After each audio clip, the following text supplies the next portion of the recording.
like her. They rumble down the front straightaway, 2x2 and ready for action.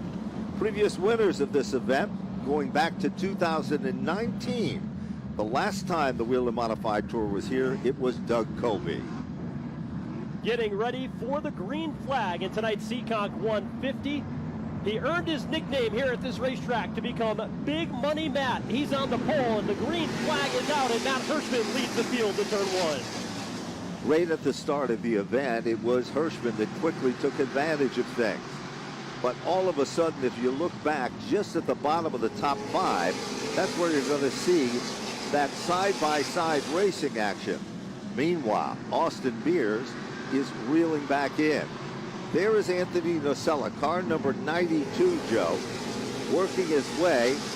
And there's kind of an independent runner, the number 25 out of Sunapee, New Hampshire.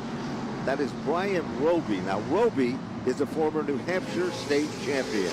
And he's working the outside lane, the black number 25. He's got Ron Silk down to the inside of the 16 car. Ron Silk is the championship point leader of the series in what has been a tight battle at the top of the standings among 5 different race cars. And Silk and this team have really come to life this year with the win to open things up at New Smyrna. You know, Ronnie Silk has Phil Moran preparing that number 16 car for the competition here as well.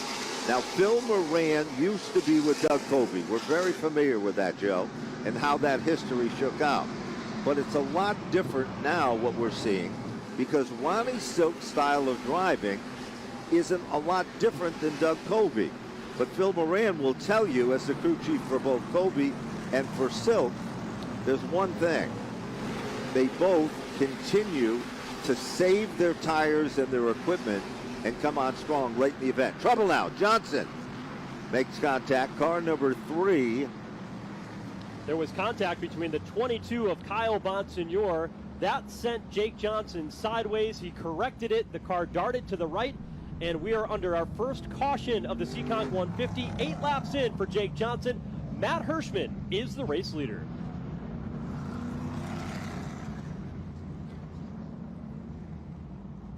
So as Jake Johnson's car picks up at the rear of the field, Johnson got off to a very tough start in qualifying today. Came out of the chute and a tire went down on the car before he reached the start-finish line. The Whelen Modified Tour rules and regulations allowed him to go back, change that tire, and to come out. He was the last car to take time as well. Propane Plus and Linz, that number, that car is synonymous with Seekonk Speedway, and that young man, like Austin Beers, is one of those competitors that everybody has their eyes on. He's a former champion here at this racetrack. And in addition to all of that, he has the patience, even though he is a young driver, as now he moves up alongside, and there is Big Money Matt Hirschman with car number 60. Now, Joe, Matt told us before that he does not like to be the rabbit chased by the dogs. He likes to be the individual that starts in the middle, paces himself, and works his way to the front. Today, that's not been the story so far. Look behind the scenes and you can see the 3 of Jake Johnson, what his crew is looking at, looking under the left rear of the Linz Propane Plus car. The Bowler Racing family, traditional name here at Seekonk Speedway. Highly respected as owners. And they've got the back end jacked up. Looks like it's going to be a situation with the right rear and perhaps making an adjustment with all of that there. And there comes the right rear off. Remember, Joe, different compound. Let's talk a little bit about that for these guys. Yeah, so the right rear tire for this race is a little bit harder than it has been, and harder than the other 3 tires that are on the race car, to make it a little bit more durable, meaning the drivers can be more aggressive with the tire early on. They'll try it here tonight for the first time. They did test it after the New Smyrna race in February.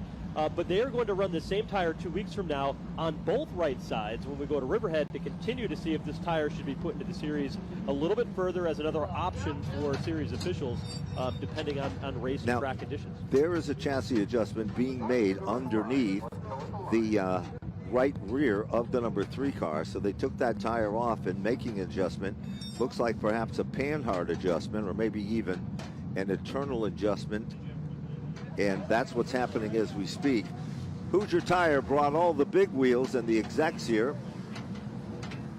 Ira Saunders was in the paddock area talking tires. Here's a look at the replay. You see Kyle Bonsignor getting into the turn and into the back of Jake Johnson, and that got a little bit of contact to the 32 and knocked the left front off of his car. Yep, had no place to go, but did a pretty good job of saving it.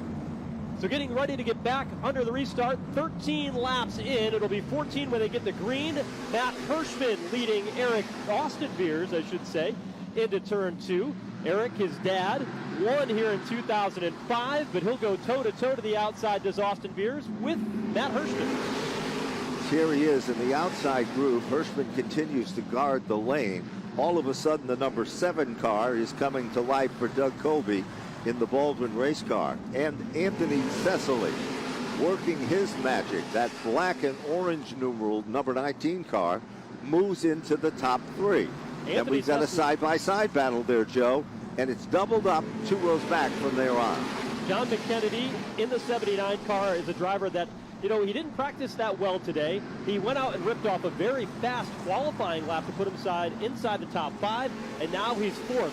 He has been successful at long run speed over the past couple of races, and that is why he's running on a streak of 3 consecutive podium finishes. He's got short run speed, it looks like today, as he moves into the 4th spot. It certainly does. Now, we were talking about parts of the new surface of the racetrack. There is different lines and different bumps. Right now, car number 25 has moved to the outside of Doug Colby with the number 7 New York, the Mayhew Tools machine. That is a side-by-side battle, kind of David and Goliath type situation.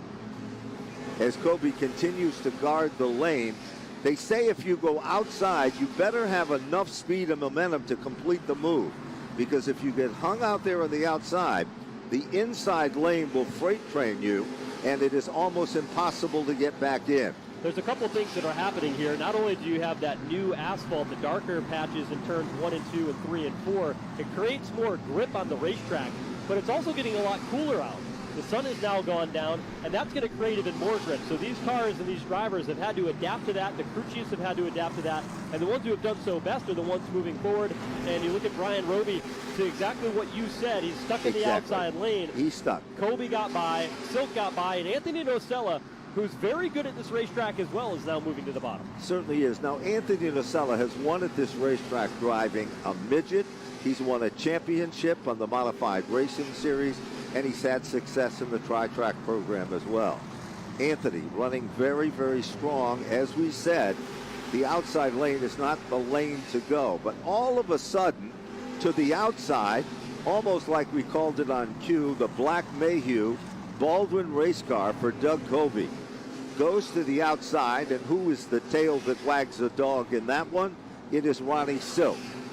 Silk took a peek down low. It didn't work, and John McKennedy is still there in striking distance. Now, this is something that Doug Colby told me before the race today. He said, you know what, I'd like to run the bottom here at this racetrack, at least with the old pavement. But Matt Hirschman, he'll typically run the car a little bit higher. It's not necessarily where I like to put my car. Well, guess what? Doug Colby has seen the speed out of Matt Hirschman, and look where both he and Ronnie Silk are making time. They are working the outside lane here at this racetrack, and that new pavement has something to do with it. It certainly has. Anthony Cecily, with that number 19 car, he has been working over Austin Beers, the youngster, in Murphy's Irish Angel number 64 machine. But while that happened, almost like blinking your eyes, it was Colby who went this time to the outside. Once he got to third, he's now setting his sights on second. Running on rails in the upper groove, and Ronnie Silk is following him to the front of the class. Now, Joe, I've watched Ronnie Silk run this racetrack many, many modified shows, and he has always ran strong, and he will tell you this is among his favorite tracks. 64 of Austin Beers starting to falter a bit, drops back, and Beers has now moved into the bottom of the top 5, Joe, with car 64. Well, Anthony successfully at the number 19 machine. Went around the outside of Austin Beers, just like Doug Kobe and Ronnie Silk had done. And look at how they have closed that gap. I mean, they were outside the top 5 when this run started, only a handful of laps ago, and now they're closing in on Matt Hirschman. Now, Hirschman has adapted his lane a little bit as well, because he has seen the work that the 7 New York and the 16 of Kobe and Silk have been able to put together. But now the new factor is Matt Hirschman is caught in the tail end of the field, and he'll start lapping cars here in short order as he looks to work around Melissa Fifield. He is an excellent guy in traffic. Speaking of an excellent challenge going on, John McKennedy just went around Anthony Nacella like he was almost standing still. Was that part of the strategy? But that was for the 6th position, and a good battle for 6. Justin Bonsignor is setting back in the 8th spot with car number 51. That is the Ryan Stone prepared race car. And here is the traffic situation. Woody Pitcap, the 6th car on the bottom of the racetrack. That's the Merckx car. It's a little bit slightly off the pace there. But let's go back up front and take a real good look at what's going on at the front of this class, because Matt Hirschman is as smooth as glass, and Doug Colby, if you look at timing and scoring, .376 separates first and second, and that could change rather quickly in each and every lap. I'm surprised to see Doug Kobe go this hard this early, and now he's starting to fade a little bit. And the same thing, not his style to do that. And, you know, that tells me that he's got a race car that he's very, very comfortable with. And this is a racetrack that you can get into a really good rhythm, because it's basically a circle. You are turning the entire time around this racetrack. It is. And also, Ronnie Silk is doing the same thing that Doug Colby is doing. So it's almost like they have become the dynamic duo, the Batman and Robin of this event so far. And they continue to march their way, one not letting either or the other get far out of their sight. You can see the cars as they go through turns 3 and 4 on that reverse angle. There used to be a bump getting into turn 3, but that's no longer there. Yeah, it's now in the middle of the turn. You can see the car right about there where the 16 bounces a little bit, and that's something that the drivers have had to adapt to with this new pavement. You know, these cars, the technology of these modified cars, every one of them, the shocks are dyno and prepared for every racetrack that they visit. And they develop and set up a shock based on the surface itself. Here's lapped automobiles amongst Doug Colby in the 7 car.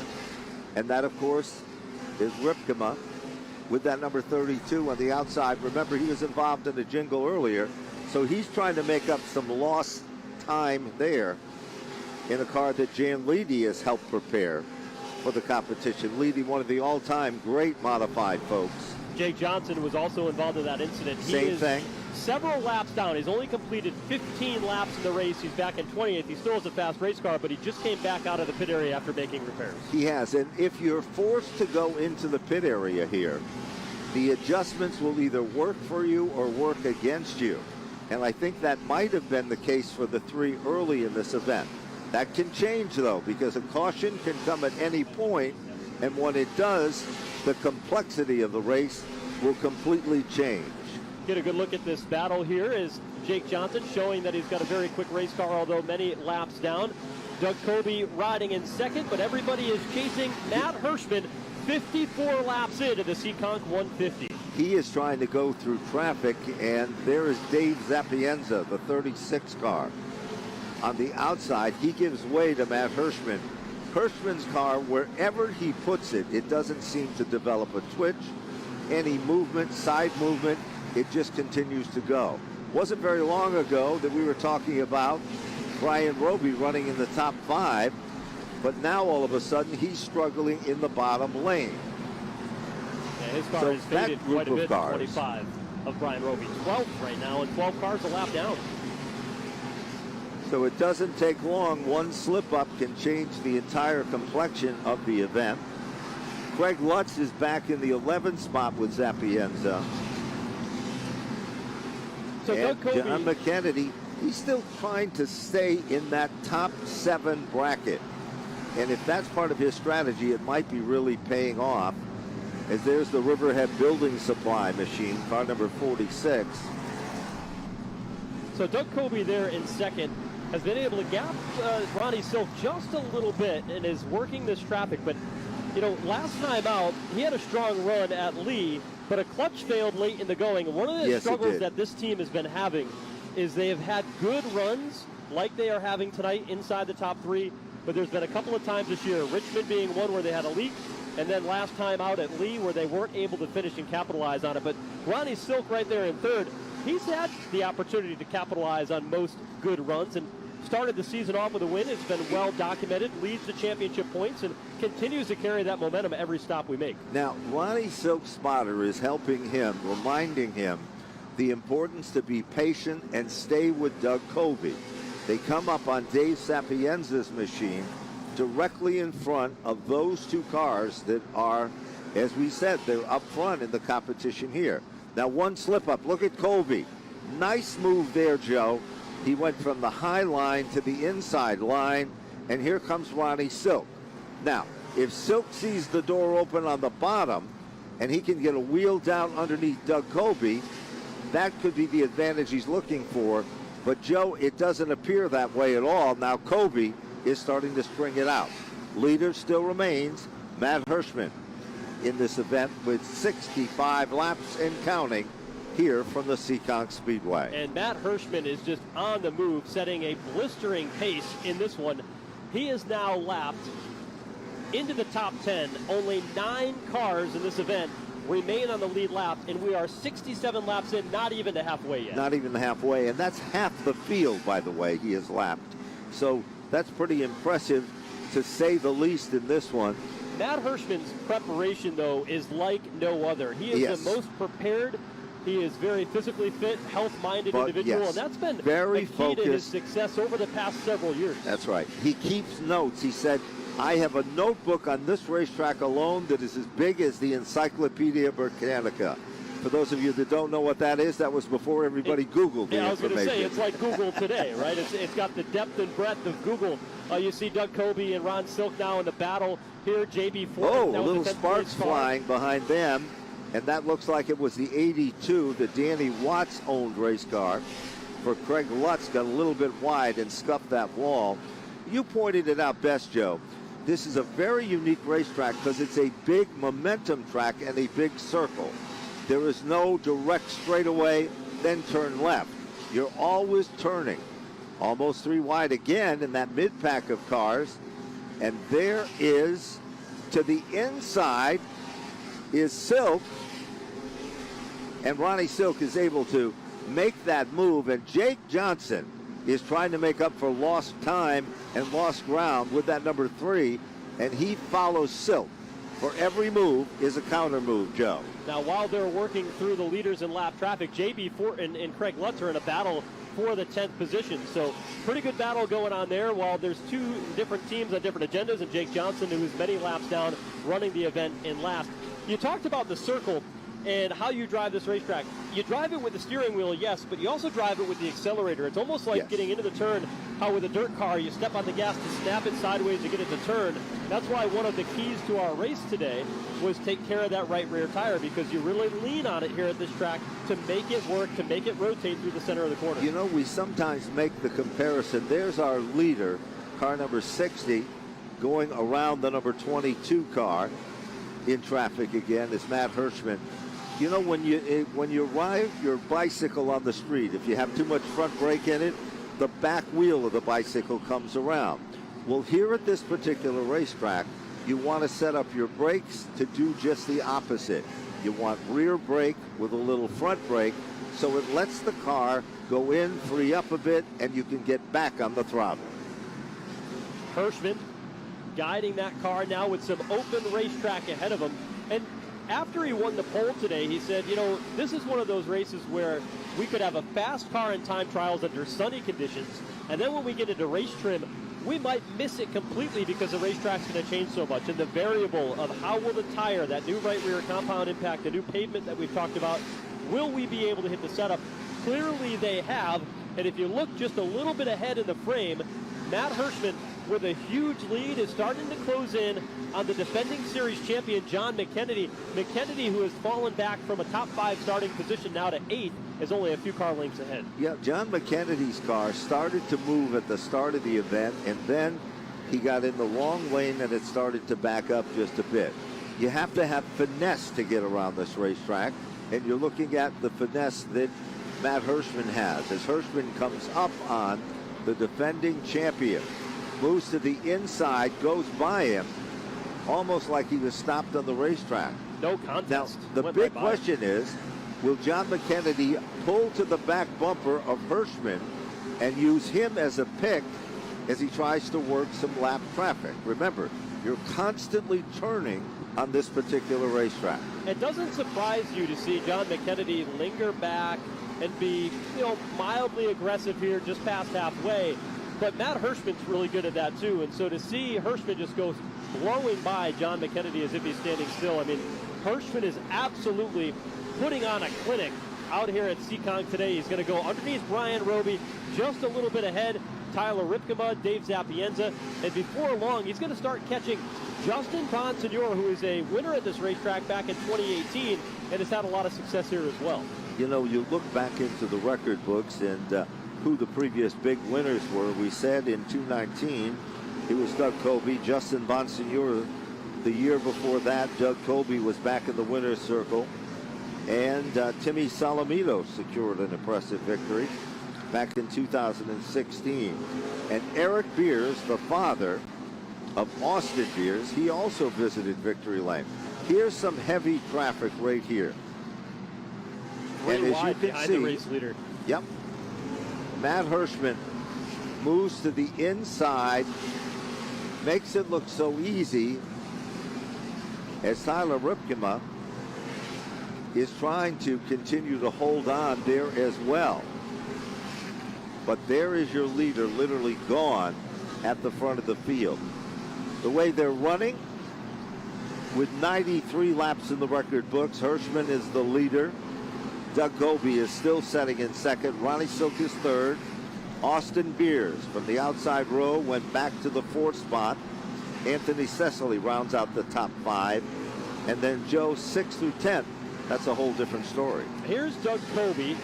Continues to be stuck in traffic. He's 1.9 seconds behind the race leader, Matt Hirschman. 95 laps in on the scoreboard here at the Seekonk Speedway, and Colby just continuing to work. He gets just ahead. See Matt Hirschman about a corner ahead, but Hirschman continues to extend the lead, and we have had 5 different winners in the first 5 races this season. That's happened before. The record is 7 different winners. That was sent back in 1999. But both Colby, Hirschman, and Silk, those are your top 3. They've all won already in 2023. They certainly have. And, of course, a new name to the list would be what a lot of the race fans were looking for. But Doug Colby, a 6-time champion, teamed up with Tom Baldwin. He started out as just a relief driver, just filling in for a race. And, of course, Tommy Baldwin Jr. was so impressed, he had decided that that was going to be his driver to Quest in search of getting to the championship for 2023. So the Mayhew Tool team still running very, very strong as we continue to see Hirschman. And there is your leader, Hirschman, just in front of a lap car that he just passed, which was the Craig Lutz machine. And we're 101 laps in, and Matt Hirschman showing the way in dominant fashion, has led from the pole inside of 48 laps to go. He'll go on the attack against Anthony Nocella, the 7th place car on the racetrack. And the next car he'll have to go by is going to be Justin Bonsignor. Here's a 3rd place machine, the 16 of Ronnie Silk, having a good day again, trying to get another podium finish, and continues to run laps in the high lane as they work around the Ripkema number 25 behind Brian Roby. He has changed his line and his strategy as the traffic has come into play. He was guarding the bottom of the racetrack when he was running on the back bumper of Doug Colby with the 7 New York. That is no longer the case.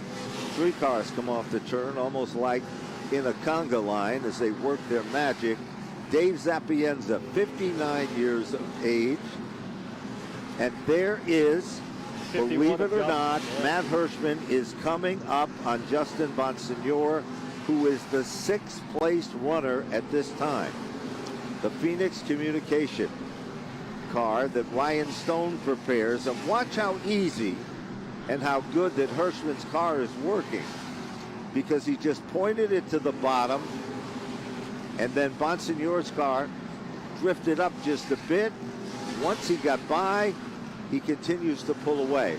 Still more traffic up ahead, Joe, and the next target is going to be Anthony Cecily, and that'll be for position number 5. Yeah, Anthony of the Cecily's, right? Having a great day here today. He's running the top 5. Hey, Anthony, you're about ready to go a lap down. Same thing for Austin Beers. Beers running in the 6th spot at the moment, 5th spot rather, Cecily in 4th. And here comes Matt Hirschman working down to the inside of Austin Beers to put the 5th place car a lap down. Cecily directly ahead of the 19. Cecily is right there, and here comes Hirschman. Looks to the bottom of the racetrack, almost got pinched. They cling and they clang just a bit coming off that turn. But there's no question about it, Anthony Cecily is not going to give up that spot without a fight, but he drifts up just enough, and guess what? Coming through with him, with Matt Hirschman, is Justin Bonsignore with the 51, and now Austin Beers.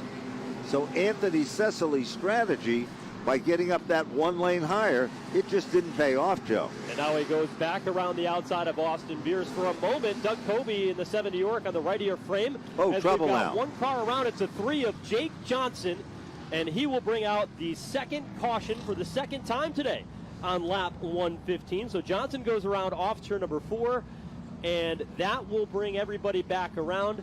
As they show it right now, timing and scoring shows just 3 cars on the lead lap. Matt Hirschman, Doug Kobe, and Ronnie Silk. Matt Hirschman putting on an absolute clinic here this evening at Seekonk. Certainly is, and the 4th place car, of course, is Justin Bonsignore, the 51. Anthony Cecily currently in 5th, but 1 lap down. Austin Beers behind him, Anthony Nacella, and John McKennedy. Kyle Bonsignore is running in 9th, and J.B. Fortin will round out the top 10. Well, here's where the strategy could change. Now, the big story in this one is anybody going to be visiting the pit or paddock area? Well, no tires can be changed during the race. Right. And so, you got 4 cars on the lead lap. You've got Justin Bonsignore, who's going to be the lucky dog, and he will take position directly behind the pace vehicle ahead of the race leader, Matt Hirschman. Now, you've got the wave around opportunity for most of these cars to get back on the lead lap. So it changes the dynamic quite a bit now with this caution flag as we near the finish of today's event.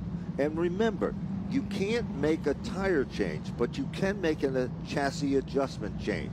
So the spotters, the crew chiefs, have been watching the cars that are not on that lead lap. And here's what it looks like. It's going to be happening pretty soon as the field now gets into formation. These are the cars pulling up to the right-hand side. That will pit, and it looks like the 82 of Craig Lutz, the 79 of John McKennedy. That's going to be an interesting one to follow. Pit road is still closed, which is at the entrance right in the middle of turns 3 and 4 here at this racetrack. Pit road is back behind the speedway. They'll go under a bridge, and they are released along the back straightaway and allowed to go down pit road. So Craig Lutz, John McKennedy, Kyle Bonsignore, Brian Roby, Dave Zapienza, and Justin Brown, some of the takers, but Brown will actually pause and doesn't go down. Here's a great shot of it as they're coming right off the racetrack. As we've got the best seat in the house to view this. Zapienza's 36, last car in, but there is the McKennedy machine, and they just looked the car over, made a quick adjustment, and all of a sudden sent him immediately back out. So they must have liked exactly what they have witnessed. The 36 Zapienza is coming back out. 22 car also Kyle Bonsignore. Very, very unique racetrack. And car number 82 was one of the first cars to head into the pit area, and that rejoins us as Greg Lutz makes it back out in the neck of time as well. They'll rejoin at the tail end of the field. So Craig Lutz rejoins. We've got Justin Bonsignor will be the lucky dog. He stayed out on the racetrack. Matt Hirschman, Doug Kobe, Ron Silk, and Anthony Sesley having a great run in the 4th position. Now, he had run towards the front at the first handful of races, but really couldn't get the finish. He had trouble when we went to Richmond, hit the wall in turn 3. Had trouble when we went to Monadnock, hit the wall in the back straightaway. And he's back again after a couple of races off, and he's showing a lot of strength and a consistent run as we now get within 29 laps. It'll be 28 laps to go when we get the green flag, this time by Matt Hirschman is led from the drop of the green flag, but now Doug Kobe is there, and he's got the outside lane, which we know has been so strong tonight. And don't underestimate the men in the second row. Ronnie Silk is there. As now we quickly go right back up to speed. Kobe tested the waters, but here comes Silk. Silk, the silver bullet, on the inside of Kobe, off the turn. Will Silk be able to take over that runner-up spot? Well, he's putting a good battle now to the inside side by Doug side. Kobe as they go through turns 3 and 4. Silk getting up on the wheel. You know, you've got to use it now and get rid of all those tires that you got left. But Kobe around the outside, top, able to hold on to second. Well, you know, we talked about that little bump, and that little bump was all that Silk did not want to see, as his car just hit that in the wrong way and it bounced off. Sparks will fly further back in the field, and some of those cars that came in for the pit stop that made the adjustments, they're trying to work their way back up front. And Anthony Nocella and Austin Beers are still shown in 6th and 7th, and Anthony Sesley has worked his way back up to the 5th position. But look at the margin between 1st and 2nd, 1.122. So Hirschman's car is just as quick now as it was at the start of this event, and that is an amazing accomplishment all by itself. Now, John McKennedy was one of the drivers that came down pit road. He got shuffled out of lane a couple of laps ago, but now he's trying to put a move on Kyle Bonsignor to move into the 9th spot, and McKennedy is now slid back 1 row. So McKennedy came in, took that gamble, came down pit road, but doesn't quite have the speed to pick up any more spots than getting by Kyle Bonsignor here at the moment. No, he's struggling a little bit, but still is in the thick of things there. Meanwhile, he continues to apply the pressure to that number 22 car for Kyle Bonsignor. And directly behind him is the Johnson number 3 car.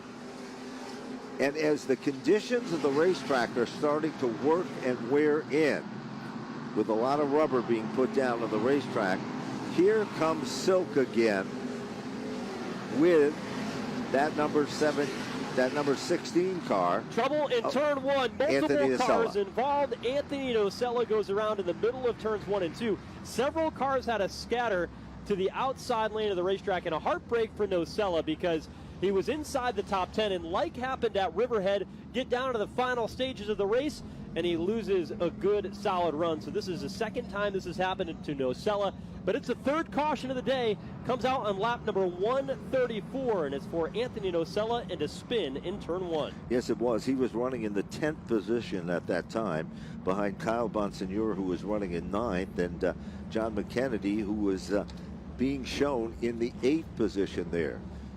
So there's a good look at the Nocella Paving number 92 car as it comes up on some lap traffic here. We're going to take another look at this and see if we can find out what happened. Nocella's in the 92. Beers is on the outside, and Fortin, and really it appears that almost Nocella's car, just the back started to snap around a bit. He was correcting it, and the car behind him made some contact, and he suffered the worst of the wear. Not a lot of severe damage, and that's a positive thing for Anthony Nocella. It took a pretty good shot to the left rear. You can see the Nerf bar pushed in on the 92 when the 32 of Tyler Ripkema came sliding in after the fact. So you could see that there is damage on the Nerf bar, but it looks like the rear end is, held in the right spot. Didn't see that rear end wobbling around a little bit. It looks like the rear rub rail moved forward. Now he is going back to the paddock area, and the left side rail. You would have thought there would have been some damage with that kind of hit, but it was rolling okay. But seeing how they had spun, they'll go down pit road and get some service done. There's now, our up leader. front, Matt Hirschman on that last restart, that was the first time he had been tested since an early caution that came out on lap 13 earlier in the day. Now, Hirschman just undaunted by the challenge of Doug Coby and Ron Silk. And Silk and Coby have just had to battle for second today. Certainly have. And that battle, just as strong as Matt Hirschman has been in front, commanding in the PD Motorsports car, it has been the same type of battle going on between Doug Coby and Ronnie Silk. Now, it's going to be interesting. Remember, we've got Bonsignore coming into the mix as well. He has worked his way up to the 4th spot. And in the more recent events, Joe, you've been calling these events at the short tracks as well. Bonsignore seems to be coming on very, very strong, usually late in the event. And that's where we are right now. 11 correct. laps to go. Matt Hirschman challenged once again by Doug Coby. The green flag waves from atop the flag stand. Coby stays tough on the outside lane, but Hirschman runs a bit wide. Coby keeps his foot in it, and he can't do it. To the back straightaway, Matt Hirschman holds on to the lead. It's an amazing battle at the point, side by side per second now. All of a sudden, working his magic, Doug Coby is back in command in second. Silk is right there in his tire tracks as they come back to the line. Bonsignore is there, and what about Fortin, car number 34? The blue car has now surfaced among the top positions here. He is now up to the top 5. Big run for J.B. Fortin, but he is one lap down. All the cars ahead of him are a lap ahead, so passing them won't gain him any spots, but he rides in the 6th position at the moment as he tries to track down the 51 of Justin Bonsignore directly ahead, as pressure from behind from Kyle Bonsignore and John McKennedy continuing to try to pick up spots as he's now moved up to 8th. John McKennedy is still on a roll. He's not done yet. Kyle Bonsignore, the 22, is his next target. Further back in the field, about for, well, the 11th through 15th position. Now Bonsignore pulls down underneath to make a bid, tested the waters a bit, couldn't do it, and all of a sudden, Kyle Bonsignore, the number 22 car, he's right there, and Fortin, as Joe had pointed out, is a pick car because it is not being shown on the lead lap. Back up front, Ronnie Silk trying everything to hold off Justin Bonsignore. Fortin hanging with the big dogs. And John McKennedy, he is still back in the 8th position with Kyle Bonsignore as Austin Beers has dropped back to 9th. And believe it or not, Anthony Nacella is back at the bottom of the top 10, Joe. Meanwhile, on the back straightaway and up off turn number 4, white flag is out. Matt Hirschman, final time around. He won the Mayhew Tools pole. He leads the Mayhew Tools car of Doug Coby. Final circuit. Hirschman, in a dominating performance, has led the entire way, wins back-to-back races, and captures the checkered flag at Seekonk. And it'll be Doug Coby who finishes in the runner-up spot. Ronnie Silk holds on for 3rd. Unofficially, Justin Bonsignore to round out the top 4. And Anthony Nacella, great run to be among the top 5. So there's your top 5 runners currently as we speak. And then they were all on the lead lap. And then in 6, unofficially, J.B. Fortin 1 lap down. John McKennedy is 7th. Austin Beers was 8th. Kyle Bonsignore was 9th. Anthony Nacella salvaged a unfortunate situation to finish among the top 10. Well, Joe, it's one thing to win, and Big Money Matt is living up to the reputation, but to win at Seekonk, lead every lap and not have anything given to you at all, he had to earn every step of the way. And you know what's kind of interesting if you stop and think about it, Joe? Matt Hirschman's plans was not to run every modified tour event. He was going to be selective. Well, the selection today paid off for the man that drives car number 60 again here at Seekonk. How about it? 2 in a row for Matt Hirschman. An outstanding performance for him. Left all but 5 cars on the lead lap here today. And You know, that's Matt Hirschman, Doug Kobe, Ron Silk, Justin Bonsignore, Anthony DeCesely does come home with a top 5 finish here today, except he had that wave around in the late going and wasn't able to pass any cars once he got back on the lead lap. But Matt Hirschman down here in victory lane on the front stretch at Seekonk Speedway.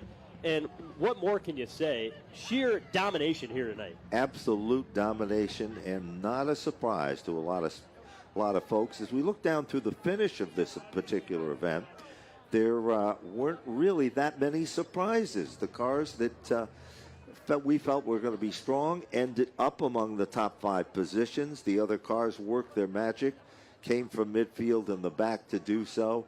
But in just a few short moments, today's winner will be getting out. Bristol Toyota picking up a little sponsorship on the car itself as well, on the rear quarter of the car. And there's a look at the man as he gets the big knuckle pump, the checkered flag on the roof. And he will be getting out. The PD Motorsports machine is there as NASCAR salutes the 75th anniversary, and the fans anticipating this one. And ladies and gentlemen, he gets out of the race car, and Joe will go trackside.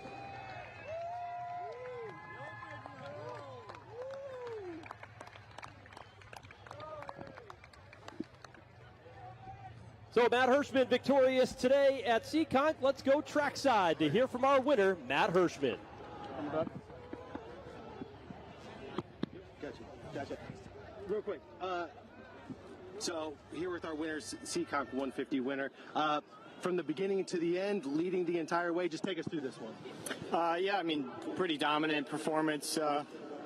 Doing it from the pole. First time we won a pole this year. Thought we'd have probably had some by now, but that put us out front and not a pit stop race. So you know, if as long as you have a car that's going to handle and stay with you, you can keep it out front. You know, that's the best place to be. But I believe this was a very big unknown for a lot of teams, or all the teams, because of the pavement and the characteristics of the track changed. I think I'm going to like it, but you know, this is always, I would say, it's been a good track for me, not a great track, but now winning a Whelen Tour race here, we've kind of won it all here, you know, between Open Wheel Wednesday, the Haunted 100, and you know, we've won them all here modified. So I guess it's been pretty good to me. So just thankful for the whole team. Everybody did an excellent job.